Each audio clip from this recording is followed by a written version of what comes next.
Hi guys, welcome back to my class English Grammar with Maruf. আজকে তোমাদের আমি সবথেকে ইম্পর্টেন্ট টপিক শেখাবো, সেটা হলো টেন্স। ইংলিশ গ্রামারে সবথেকে ইম্পর্টেন্ট টপিক। তো আমি বলি যে ইংলিশ টেন্স শিখতে গেলে কোনো শর্ট ট্রিকের মাধ্যমে তোমরা শিখবে না। টেন্স শিখতে গেলে খুবই ডিটেলস শেখো। শর্ট ট্রিকে অনেক কিছু শেখা যায়, কিন্তু টেন্স না শেখাই উচিত। তোমরা যদি ভালো ইংলিশ জানতে চাও, ভালো লিখতে চাও এবং ইংলিশ বিভিন্ন কম্পিটিটিভ এক্সামে ক্র্যাক করতে চাও, ইংলিশ যেখানে আছে, তাহলে তোমাকে tense, you must learn tense very clearly, very deeply. আমার সঙ্গে থাকো, আশা করি আমি একদম সুন্দরভাবে টেন্স একেবারে ক্লিয়ারলি বোঝানোর চেষ্টা করব। যদিও আমি ভীষণ কিছু জ্ঞানী নাই, আমি তোমাদের মধ্যে একজন স্টুডেন্ট, খুব অল্প জ্ঞান, তবু আমি চেষ্টা করবো এই সীমিত জ্ঞানের মাধ্যমে তোমাদের সামনে উপস্থাপন করতে। ওকে, লেটস স্টার্ট। আমাদের প্রথম জানতে হবে টেন্স। এই টেন্স শব্দটা কোথা থেকে এসছে? What is tense?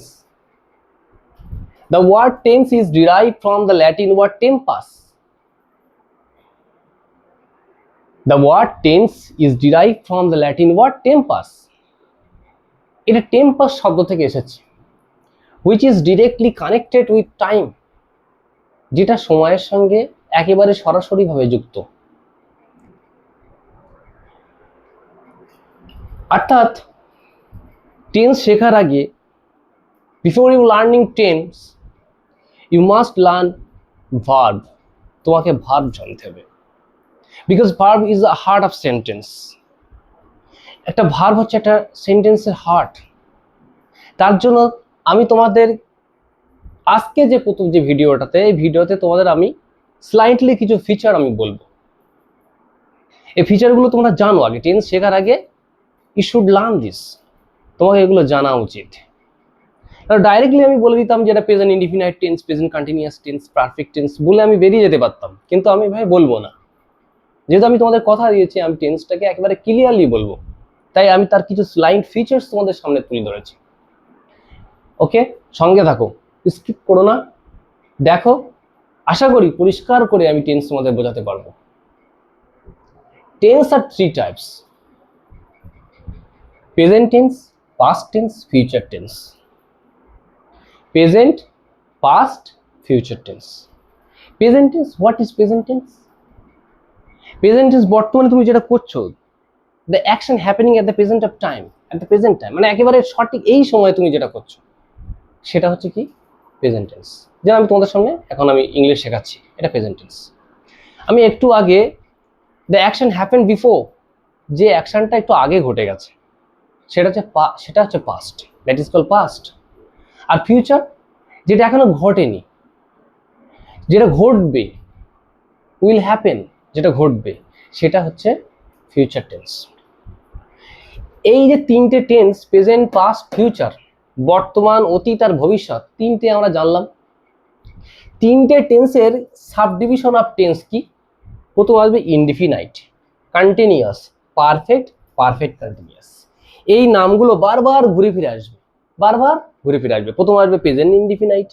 প্রথম যদি আমরা প্রেজেন্ট টেন্স শিখি, প্রথম আসবে present indefinite, present continuous, present perfect, present perfect continuous হয়ে গেল। পাস্টে আসবো, past indefinite, past continuous, past perfect, past perfect continuous হয়ে গেল। Future indefinite, future continuous, future perfect. এইভাবে আমরা টেন্সগুলো জানবো। তার জন্য সময় দরকার, তাড়াতাড়ি আমরা সেটা শিখতে পারবো না। কতগুলো ভিডিও আসবে, আস্তে আস্তে সেগুলো আমরা ডিটেলস জানবো। এবার দেখো, তার আগে আমি আগে বলেছি কি আমাদেরকে ভার্ব জানতে হবে। টেন্স শেখার আগে ভার্ব জানতে, ভার্বের উপরে ভিত্তি করেই কিন্তু ক্রিয়ার কালকে টেন্স বলে, অর্থাৎ ভার্বের টাইমের উপর ভিত্তি করেই টেন্স, তাই না? করছি, করেছি, করব, দেখো টাইমের উপর ভার্ব। তো এখানে কি ভার্বকে আমি প্রথমে তো দুই ভাগে ভাগ করছি, finite verb, non finite verb. এই ভার্ব নিয়ে ভিডিও আসবে, সেটা একটু বড় ভিডিও হবে, অনেক ডিটেলস ভার্ব যত আছে আমি বলে দেবো।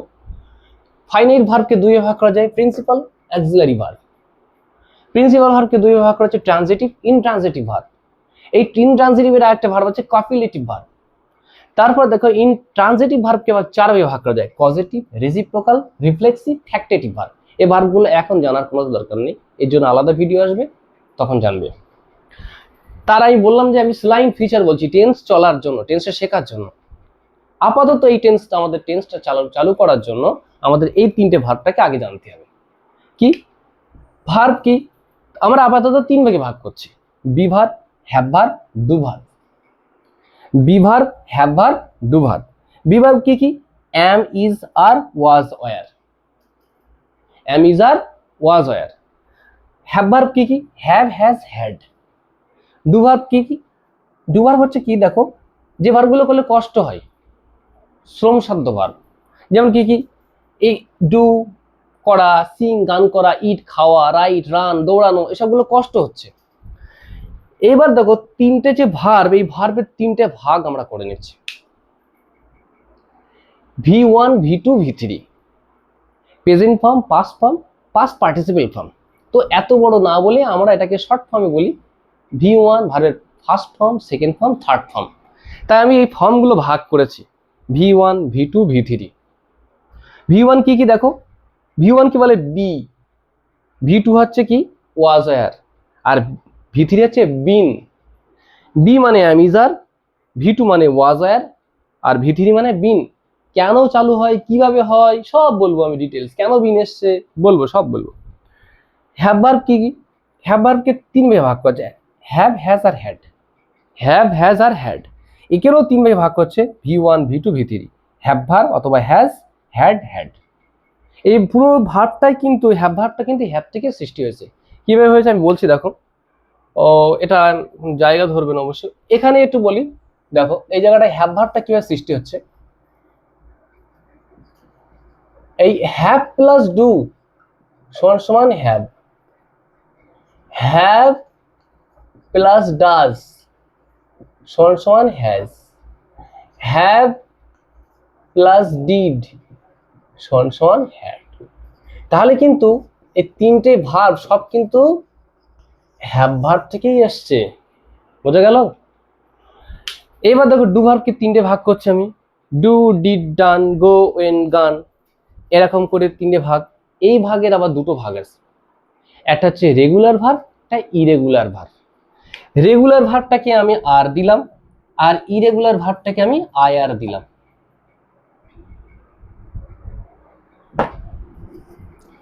আই আর ইরেগুলার ভার্বটাকে দিলাম। দেখো রেগুলার ভার্বের ফর্মগুলো সবসময় এক হয়, বিশেষ করে দুটো ফর্ম, লাস্টের দুটো ফর্ম এক হয়, কিন্তু ইরেগুলার ভার্বের তিনটে তিন অবতার।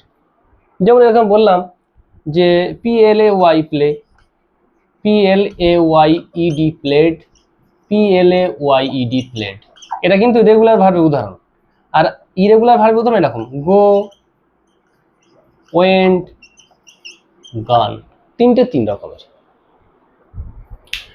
তাহলে আমরা ভার্ব জানলাম, আপাতত টেন্স জানার জন্য ভার্ব জানলাম। ভার্বকে তিন ভাগে ভাগ করছি, কি কি? বি ভার্ব, হ্যাভ ভার্ব আর ডু ভার্ব। বি ভার্ব কি কি? am, is, are, was, were। একে তিন ভাগে ভাগ করেছি, be, was, were, been। Have ভার্বকে তিন ভাগে ভাগ করেছি, হ্যাভ হ্যাজ একটা, হ্যাড, হ্যাড, হ্যাড। ডু ভার্বকে ভাগ করেছি দুই ভাগে, এক হচ্ছে তিন ভাগে, সেটা কি কি? এরকম ডু, ডিড, ডান। কিন্তু একে আমি আবার দু ভাগে ভাগ করছি, একটা রেগুলার ভার্ব, একটা ইরেগুলার ভার্ব। রেগুলার ভার্বে সবসময় কি হয়, দুটো করে ফর্মে এক হয়, আর বা সব ফর্মে এক অনেক সময় হয়। আর ইরেগুলার ভার্বকে তিনটে তিন অবতার টাইপের, ডু, গো, এন্ড, গান, ডু, ডিড, ডান, এরকম। এবার আমাদের আরো একটা জিনিস জানতে হবে, সেটা হচ্ছে কি? Number, sorry person.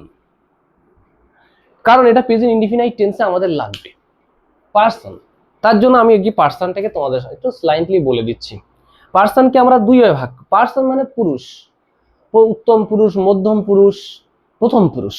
উত্তম পুরুষ ইংলিশ হচ্ছে কি কি? First person. মধ্যম পুরুষ কি কি? Second person. আর প্রথম পুরুষ থার্ড পার্সন। ফার্স্ট পার্সন কি কি? দেখো ফার্স্ট পার্সনে আমি দুটো ভাগ করেছি, subject form, object form.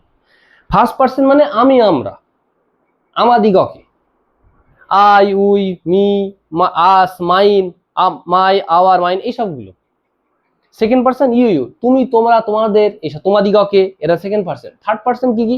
Third person হচ্ছে he, she, it, they, him, her, them, Rajiv Kolkata, Sajid, হ্যাঁ দুলাল, যেরকম নাম, সীতা, এরকম নাম যখন আসবে এগুলো সব হচ্ছে থার্ড পার্সন। আমাদের কিন্তু জানতে হবে এখানে প্রেজেন্ট ইনডিফিনাইট টেন্সের জন্য থার্ড পার্সন। থার্ড পার্সন কি কি আমি আরেকবার বলি, হি, সি, ইট। আবার একবার বলছি, পার্সনটা, পার্সন তিন ভাবে ভাগ করা যায়, first person, second person, third person. First person আমি আমরা, সেকেন্ড পার্সন তুমি তোমরা, আমি আমরা মানে আই উই এসবগুলো হেনা তেনা ফার্ম থাকবে। Second person you yours yourself এসব। থার্ড পার্সন কি কি, হি, সি, ইট, দে। এদের আবার object form him, her, them, আর বিভিন্ন নাম রাজীব, সাজীব, যেসব বললাম আমি, কলকাতা, সীতা, পিতা, এসব নাম বললাম। কিন্তু প্রেজেন্ট ইনডিফিনাইট টেন্স জানার জন্য আমাদের একটা জিনিস খুব ইম্পর্টেন্ট, সেটা একটা ট্রিকের মাধ্যমে শিখে নাও। থার্ড পার্সন সিঙ্গুলার নাম্বারটা কি? থার্ড পার্সন সিঙ্গুলার নাম্বার কি? যদি বলবে এরকম প্রেজেন্ট ইনডিফিনাইট টেন্সে যে সাবজেক্ট যদি থার্ড পার্সন সিঙ্গুলার নাম্বার হয় তাহলে ভার্বের সঙ্গে এস বা ইএস যুক্ত হয়। তো আমি তো এখন প্রেজেন্ট ইনডিফিনাইট টেন্স শেখাইনি, আমি আসবো ডিটেল শেখাবো, একদম দারুণ করে শেখাবো। তো দেখো শুধু এইটা মনে রাখবা, হি, সি, ইট যে কোনো একটা সিঙ্গুলার নাউন, হি, সি, ইট যে কোনো একটা সিঙ্গুলার নাউন যদি থাকে তাহলে ভার্বের সঙ্গে এস বা ইএস যুক্ত হবে। হি, সি, ইট যে কোনো একটা সিঙ্গুলার নাউন যদি থাকে তাহলে ভার্বের সঙ্গে এস বা ইএস যুক্ত হবে। তো বন্ধুরা, আমি তোমাদের গ্রামারের আমি সবে প্রথমেই অনলাইন ক্লাসে এসেছি, আমার সবে মনে হচ্ছে এটা সেকেন্ড ভিডিও। আমি অনলাইনের দিক থেকে টেকনিক্যাল ব্যাপারে আমি খুব একটা পারদর্শী নই, আমি অফলাইনেই পড়াই, অনেক দিনেই পড়াচ্ছি। আমি তোমাদের মতো একজন স্টুডেন্ট। তো তোমাদের কাছে আমার humble request, please you share, like and subscribe me. আমি তোমাদের সঙ্গে থাকবো, চেষ্টা করব খুব সুন্দরভাবে বোঝানোর।